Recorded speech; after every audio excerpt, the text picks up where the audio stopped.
Pocket FM पर भारती आई है कहानियाँ सुनाने। और आज की कहानी है द रेंट बॉयफ्रेंड, जिसे लिखा है पवन देवरे ने। तो चलिए कहानी शुरू करते हैं। एपिसोड 1, दिव्या का ब्रेकअप। मुंबई के किसी एक समंदर किनारे शाम के समय दो प्रेमी युगल एक दूसरे के सामने खड़े हुए थे। दोनों एक दूसरे की आंखों में आंखें डालकर खड़े थे। दोनों की उम्र लगभग 20-22 साल होगी। दोनों कॉलेज के लग रहे थे और यहाँ शायद घूमने आए थे। बड़ा ही रोमांटिक सा माहौल था, लेकिन शायद उनकी बातचीत इससे कुछ अलग थी। We are no more together, Rahul ने दिव्या से कहा। दिव्या, जो इतनी देर से शाम की ठंडी हवा और समंदर की लहरों का आनंद ले रही थी, उसके चेहरे पर एकाएक आश्चर्य का भाव आ गया। व्हाट? दिव्या ने एकदम से पूछा। हाँ, हम और साथ नहीं रह सकते, राहुल ने शांत आवाज में उसे उत्तर दिया। मुंबई के समुद्र किनारे डूबता हुआ सूरज शायद दिव्या के सपनों को भी डुबा रहा था। उसे इस बात पर विश्वास ही नहीं हो रहा था कि 2 साल से चल रही उनकी रिलेशनशिप यूं अचानक खत्म हो जाएगी। मुंबई की दिव्या, जो यहाँ बचपन से रह रही थी, वो ये बात जानती थी कि यहाँ के रिलेशन कुछ ज्यादा दिन तक नहीं चलते और तुरंत दूसरे भी बन जाते हैं। पर उसने ये कभी नहीं सोचा था कि राहुल, जो उसका पहला प्यार था, वो उसे छोड़ देगा। But you know how much I love you, उसने राहुल से कहा। और तुम भी तो मुझसे प्यार करते थे, तुमने भी तो मुझसे कहा था कि मैं हमेशा बस तुम्हें ही प्यार करूंगा।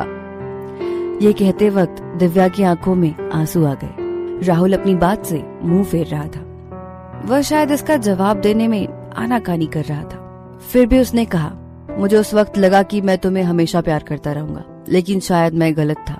मैं तुम्हें अब और प्यार नहीं कर सकता। राहुल की बातों से दिव्या समझ चुकी थी कि वो अब उससे ब्रेकअप करना चाहता है और उसे इसकी वजह जाननी थी। और मैं पूछ सकती हूँ कि मेरे बाद तुम किसके साथ रिलेशन में रहोगे, क्योंकि मुझसे ब्रेकअप करने के बाद तुम संन्यास तो लेने नहीं वाले। दिव्या शायद अब हल्के फुल्के गुस्से में आ गई थी। राहुल इस सवाल का जवाब टालना चाहता था, पर उसने हिम्मत करके इस सवाल का जवाब दे ही दिया।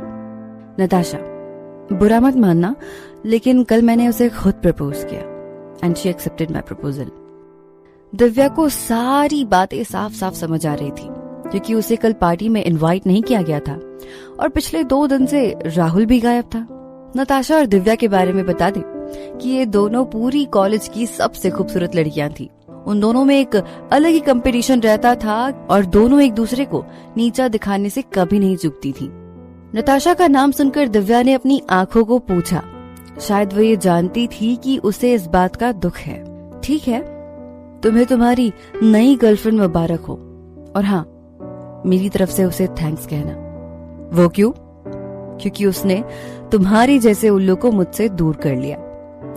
दिव्या की जुबान पर कुछ और था, दिल में कुछ और। वो सच में राहुल को चाहती थी, लेकिन उसने राहुल को मनाने की कोशिश नहीं की। गुड बाय, दिव्या ने राहुल को सिर्फ इतना कहा और वो अपने आंसू पोंछते हुए वहां से चली गई। लेडीज हॉस्टल के रूम नंबर 13 में अजीब सी शांति थी। रूम को अगर ध्यान से देखें तो ऐसा लग रहा था कि हिरोशिमा पर डाले जाने वाला बम गलती से यहीं गिर चुका है। इतनी वहां टूटी फूटी चीजें दिखाई दे रही थी। निशा, जो आज सुबह ही घर से वापस आई थी, वो सारा सामान समेट कर ठीक कर रही थी। अपना सारा गुस्सा इन चीजों पर क्यों उतार दिया? एक बॉक्सिंग पंच ले आती और उसे राहुल समझकर पीट देती। मानसी ने दिव्या को अलग तरीके की सलाह दी। मानसी और निशा, जो दिव्या की रूम पार्टनर्स थी, उसे समझा रही थी। अरे यार, कब तक यूं इन रजाई में घुसी रहेगी? 2 दिन से ना नहाया है ना कुछ खाया है। मानसी ने उसे समझाने की नाकाम कोशिश की। रजाई के अंदर से फूट फूट कर रोने की आवाज आ रही थी। अरे अब बस भी कर जा, ब्रेकअप ही हुआ है, डिवोर्स नहीं जो तेरी पूरी जिंदगी बर्बाद हो गई हो। जिंदगी ही तो बर्बाद हो गई है। रजाई में से निकलकर रोती हुई दिव्या ने उन दोनों से कहा। उसका चेहरा देखकर दोनों एकदम से डर गई। उसकी बड़ी बड़ी सूजी हुई आंखें, सूजा हुआ चेहरा, बिखरे हुए बाल, दिव्या का चंडी वाला रूप दिखाई दे रहा था। हमने तो उन्हें पूरे दिल से चाहा था, उन्होंने तो हमें एक ही झटके में अपने दिल से निकाल फेंका। उन आखिरी शब्दों में रोने की वजह से दिव्या की जुबान लड़खड़ा गई। उसकी ओवर एक्टिंग को देख मानसी और निशा अपनी हंसी रोक नहीं पा रहे थे, लेकिन वो दोनों अपने चेहरे पर गंभीरता वाले भाव लाने में कामयाब रहीं। अंदर से तो वो दोनों भी दुखी थी, क्योंकि उनकी बेस्ट फ्रेंड इतनी दुखी थी। क्योंकि नताशा, जो इस वक्त राहुल की गर्लफ्रेंड थी, उसने दिव्या को 1 साल पहले चैलेंज किया था कि वो राहुल को उसका बॉयफ्रेंड बना कर रहेगी। क्योंकि राहुल कॉलेज का सबसे हैंडसम बंदा था और वो जिसका भी बॉयफ्रेंड बनता, उस लड़की का कॉलेज में रुतबा बढ़ सा जाता था। तब दिव्या को लगा था कि राहुल तो सिर्फ उसी से प्यार करता है और आगे भी करता रहेगा। लेकिन उसका अनुमान चूक गया और इसी चक्कर में उसका वर्तमान बिगड़ गया। राहुल तो आस्तीन का सांप निकला। अरे पगली, तो जैसी खूबसूरत बला को इतना रोना धोना अच्छा नहीं लगता। और अपना चेहरा तो देख, मुझे ऐसा लग रहा है कि जैसे मैं किसी पढ़ी लिखी चुड़ैल के सामने बैठी हूँ। मानसी के मुंह में शायद ये गलती से निकल गया था, लेकिन उसे सुनकर दिव्या और जोर जोर से रोने लगी। अरे सॉरी मेरी माँ, लेकिन अब नहा तो ले और फ्रेश होकर हमें सब बता तो सही। मानसी ने खुद को बचा लिया और उसे नहाने के लिए भी बना लिया। नहाने के बाद तैयार होकर दिव्या बाहर आई, तब वहाँ निशा और मानसी पहले से ही उसका इंतजार कर रही थी। दिव्या उसके सामने बैठ गई। अब बता, क्या हुआ था? निशा ने पूछा। हाँ, सब कुछ बता दे जो उस दिन हुआ था। मानसी को शायद कुछ और ही जानना था। वो मुझे बीच पर लेकर गया था, फिर उसने मुझे आइसक्रीम। दिव्या की बात काटते हुए निशा ने उससे कहा, अरे ये नहीं यार, सीधे मुद्दे पर आना। उसने मुझसे कहा कि अब वो नताशा के साथ रिलेशन में रहेगा और उसने खुद नताशा को प्रपोज भी किया। वातावरण एकदम से गंभीर हो गया। दिव्या की आंखों में अब फिर से आंसू आ गए। कोई बात नहीं, रो मत, मानसी ने उसे अपने गले से लगाकर समझाया। राहुल कुत्ता कमीना, दिखने में तो जेंटलमैन लगता है, लेकिन पूरा 420। निशा का गुस्सा का पारा अब चढ़ चुका था। तू रो मत।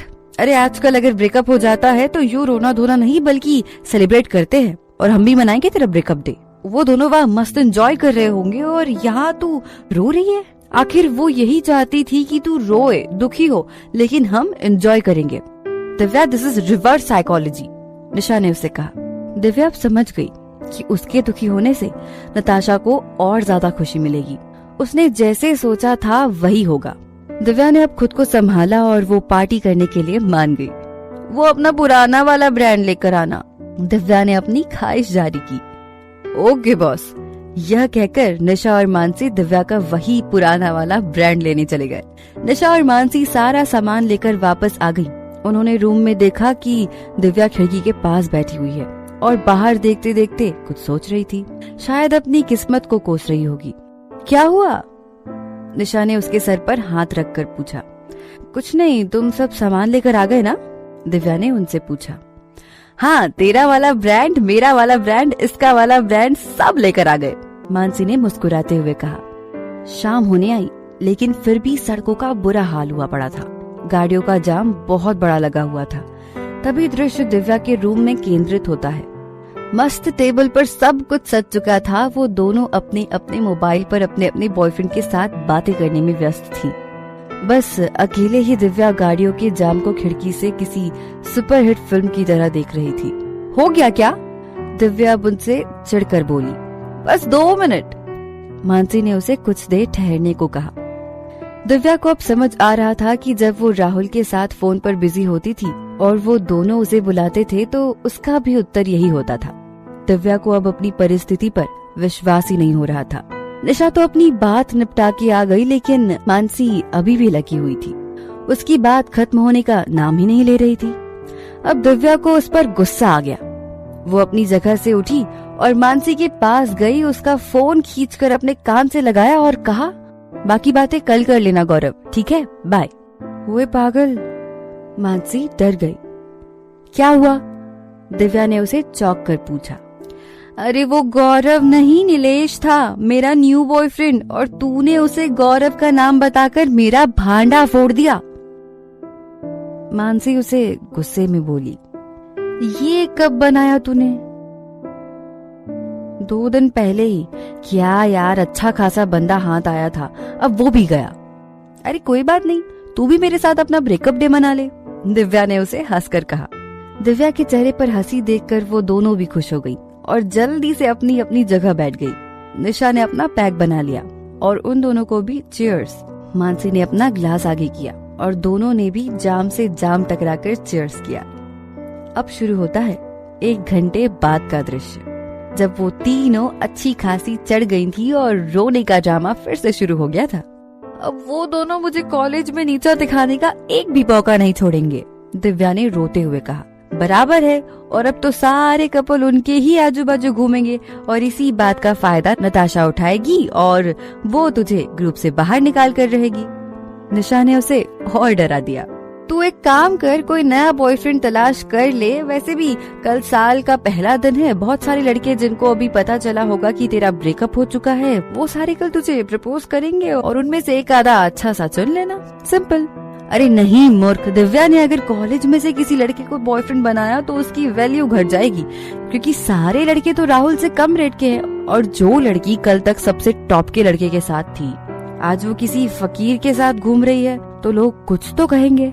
निशा ने मानसी के हेड में लाइट जलाई और साथ ही साथ दिव्या की भी। तो अब मैं क्या करूं? दिव्या ने निशा से बड़ी ही गंभीरता से पूछा। अब हमें कुछ बीच वाला रास्ता निकालना होगा। क्या बीच वाला? कौन सा बीच वाला? मतलब क्या है तुम्हारा? मानसी को शायद निशा की बात समझ नहीं आई। अगर दिव्या का कोई बॉयफ्रेंड नहीं रहा तो वो कपल फेस्टिवल में हिस्सा कैसे लेगी? 2 साल से दिव्या और राहुल विनर बनते आ रहे हैं। करेक्ट, तो फिर हम घूम फिर कर वहीं आ गए, दिव्या ने निराशा से कहा। मेरे पास एक आइडिया है, निशा ने थोड़े समय के विश्राम के बाद उससे कहा। कौन सा आइडिया? दिव्या ने उसके बाद उससे सवाल किया। Rent boyfriend. करंट बॉयफ्रेंड क्या होता है? पहले तो कभी नहीं सुना। मानसी की अब दिमाग की बत्ती गुल हो चुकी थी। करंट बॉयफ्रेंड नहीं पागल, रेंट बॉयफ्रेंड, निशा ने उसे बताया। Rent boyfriend. हम क्या करेंगे, कल साल का पहला दिन होगा, बहुत सारे नए स्टूडेंट एडमिशन लेंगे। हम उनमें से कोई एक को पकड़ लेंगे जो दिखने में अच्छा होगा और उसे तेरा रेंट बॉयफ्रेंड बना देंगे। निशा, तुम पागल हो चुकी हो। मैं कैसे किसी को भी अपना बॉयफ्रेंड बना लूं? और कोई मुझसे पैसे क्यों लेगा मेरा बॉयफ्रेंड बनने के लिए? अरे स्वीट हार्ट, जो लड़का देखने में अच्छा हो लेकिन वो गरीब, स्कॉलरशिप से पढ़ने मुंबई आ गया, उस बेचारे को भी मदद होगी और तेरा काम भी हो जाएगा। निशा ने अपना पूरा जोर इस बात को समझाने में लगा दिया कि हम उस लड़के को आर्थिक मदद करेंगे और वो हमारी बॉयफ्रेंड बनकर मदद करेगा। निशा, तुझे कुछ ज्यादा ही चढ़ गई है। अगर वो लड़का सच में दिव्या से प्यार करने लगा तो बड़ी ही मुश्किल हो जाएगी। वो हमारा पीछा कभी नहीं छोड़ेगा। इसका भी रास्ता है मेरे पास। हम उससे एक एग्रीमेंट साइन करवा लेंगे कि 1 साल बाद तुम्हारा और दिव्या का कोई रिलेशन नहीं रहेगा। और अगर हमारा भांडा फूट गया तो? दिव्या ने ये एक आखिरी सवाल पूछा। तो घूमते रहो फिर पूरे साल नजर चुराते, चेहरा छुपाते। देखो, थोड़ा रिस्क है, पर अगर काम बन गया तो हमें ये सब तो नहीं करना पड़ेगा ना। दिव्या और गहरी सोच में गिर गई और मानसी के हाव भाव से लग रहा था कि वो मान गई है। ठीक है, और कोई रास्ता भी तो नहीं है।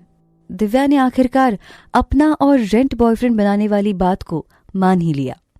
ओके, तो कल हम सुबह ही कॉलेज की गेट पर पार्ट टाइम जॉब का पोस्टर लेकर बैठ जाते हैं। क्यों, ठीक है ना मानसी? ठीक है। अब देखना ये होगा कि दिव्या को रेंट बॉयफ्रेंड मिल पाता है या नहीं, और अगर मिलेगा तो वो कैसा होगा और क्या वो दिव्या को पसंद आएगा। इस कहानी में आगे क्या होता है सुनाऊंगी अगले एपिसोड में। सुनने जरूर आइएगा द रेंट बॉयफ्रेंड।